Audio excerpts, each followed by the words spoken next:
আমি হলাম গ্রামের সাধারণ পরিবারের একজন খেটে খাওয়া মেয়ে। রোজ সকালে উঠেই শুরু হয়ে যায় আমার পরিশ্রম। রোজ রোজ সাইকেল চালিয়ে যেতে হয় নিজের কাজে। তো সেখান থেকেই সারা দিন চলতে থাকে আমার পরিশ্রম। আমি আমার কাজের জায়গায় পৌঁছেও গেছি।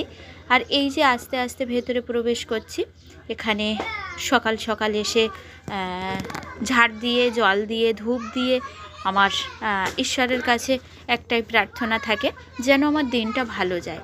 সারা দিনের এই পরিশ্রমটা যেন আমি হাসি মুখে করতে পারি, কোনো রকম রাগ অভিমান না করে নিজের কষ্টের নিজেই যেন নিজের জীবনটাকে সুন্দরভাবে কাটাতে পারি। পরিশ্রম তো সবাইকেই করতে হয়, কাজ তো সবারই থাকে, কিন্তু তাই বলে হাসি খুশি আনন্দ থাকবে না, তাই কি হয়? নিজের কর্মের মধ্যে দিয়ে যতটা খুশি থাকা যায় সেটাই ভালো।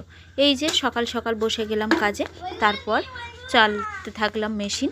পেটের দায়ে, পেটের জ্বালায় সকাল সকাল চলে আসি দোকানে, আর পড়ে থাকি সেলাই মেশিনের হাত ধরে।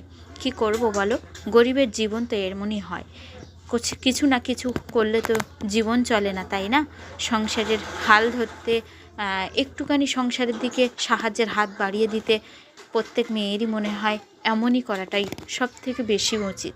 তো চলো, আমার ভিডিও তোমাদের কেমন লাগে সেটা অবশ্যই কমেন্টে জানিও। আমাদের গ্রামের সাদাসিধে জীবন তোমাদের কতটা পছন্দ সেটা অবশ্যই লাইক কমেন্ট শেয়ার করে জানাবে। ভিডিওটা ভালো লাগলে অবশ্যই আমাদের চ্যানেলটা সাবস্ক্রাইব করে নেবে, বেল বাটনটা অন করে নেবে, আর অবশ্যই আমাদের পাশে থাকবে। পরের ভিডিও দেখতে থেকো।